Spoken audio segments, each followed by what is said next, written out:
अस्सलाम वालेकुम, welcome back to my channel. आज मैं आपके साथ जो रेसिपी शेयर कर रही हूँ वो है मीठी टिक्कियों की। खस्ता मीठी टिक्कियाँ घर में कैसे तैयार करेंगे।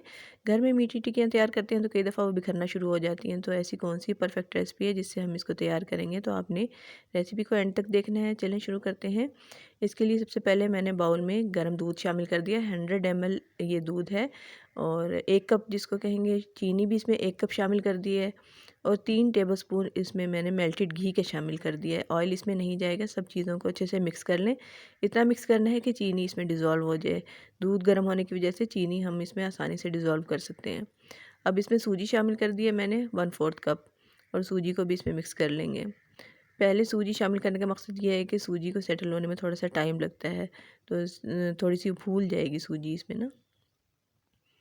अब इसमें शामिल कर देंगे हम इलायची के दाने। मैंने 2 इलायची ली थी, उसको छील के उसके दाने शामिल कर दिए। आप चाहें तो इलायची पाउडर शामिल कर सकते हैं। टेस्ट बढ़ाने के लिए शामिल करेंगे डेसिकेटेड कोकोनट। ये मैंने 1/3 कप इसमें कोकोनट शामिल कर दिया है।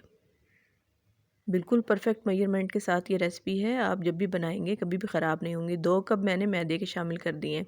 अब देखें ये वाला कप मैंने यूज़ किया है, इसी से मैंने चीनी और मैदा और इसके अलावा दूध सब इसी से मैयर किए हैं। आपने भी इसी तरह जो भी चीज़ लेनी है ना, एक ही कोई प्याली बाउल या कप जो भी यूज़ करें वो एक ही मेजरमेंट के लिए यूज़ करें।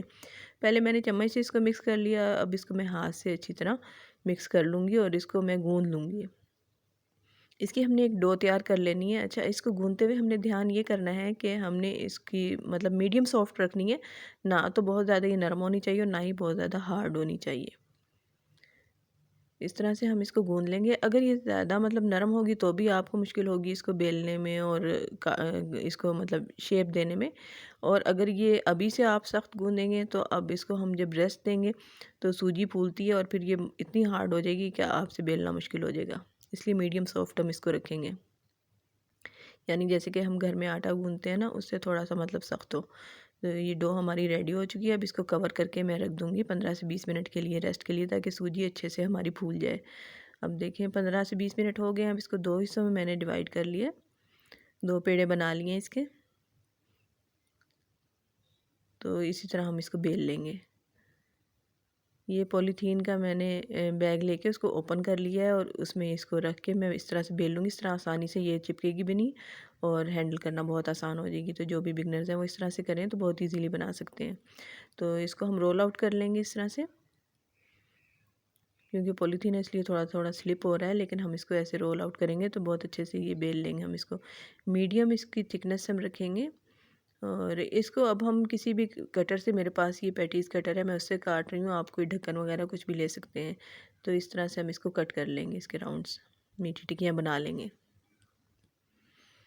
2 मैंने इस तरह काटी हैं, लेकिन फिर मैंने सोचा कि इसको थोड़े से हम इसको ट्विस्ट के साथ बनाते हैं। इसकी शेप भी बहुत अच्छी होनी चाहिए, देखने में भी बहुत खुशनुमा होनी चाहिए, खाने में तो यकीनन होंगी। तो मैंने इसकी जो है ना वो दूसरी वाली साइड से इसके कट कर लिए मीठी टिक्कियाँ। ये देखिए कितनी खूबसूरत सी इसकी शेप आ गई है। इसी तरह से मैं सारी जो है ना मीठी टिक्कियाँ बना लूँगी और ये जो एक्स्ट्रा जो बची है ना ये ज़ाया नहीं जाएगी। हम इसको दोबारा से इसका पेड़ा बनाएंगे और इसको रोल करके इसमें से भी हम काट लेंगे मीठी टिक्कियाँ। इस तरह से ये सारी जो है ना वो दोबारा से भी मैं जो रह गई है उसको भी बेल लूँगी और उसकी मीठी टिक्कियाँ काट के रख लेंगे। ऐसी जो मिठाइयाँ वगैरह होती है ना वो घी में बनाने का बहुत मज़ा आता है, क्योंकि ऑयल में इनका टेस्ट नहीं आता। अब घी को मैंने गरम कर लिया है। दरमियाना बिल्कुल गरम घी है, बहुत तेज़ भी नहीं है और बहुत हल्का भी नहीं है। तेज़ होगा तो ये होगा कि एकदम से मैदा है ये ऊपर से जल जाएगा और अंदर से कच्ची रह जाएंगी। तो आपने मीडियम इसको फ्लेम पे कर लेना है फ्राई। देखिए जितनी इसमें जगह है मैंने ये डाल दी है। और जब एक तरफ से हमें नज़र आ जाएगा कि कलर आना शुरू हो गया है तो हम इसको टर्न कर लेंगे। बहुत आसानी से देखें, बिल्कुल भी फैली नहीं है या टूटी नहीं है। तो बहुत अच्छी हमारी मीठी टिक्कियाँ तैयार हुई हैं। इनको हम बना के काफ़ी दिनों के लिए स्टोर कर सकते हैं। जैसे आजकल सर्दियाँ हैं तो वैसे भी बहुत अच्छा लगता है मीठी चीज़ें खाना। तो जिनको मीठे की क्रेविंग होती है उनके लिए ये बेस्ट रेसिपी है। तो जब दोनों तरफ से कलर आ जाएगा तो हम इसको निकाल लेंगे।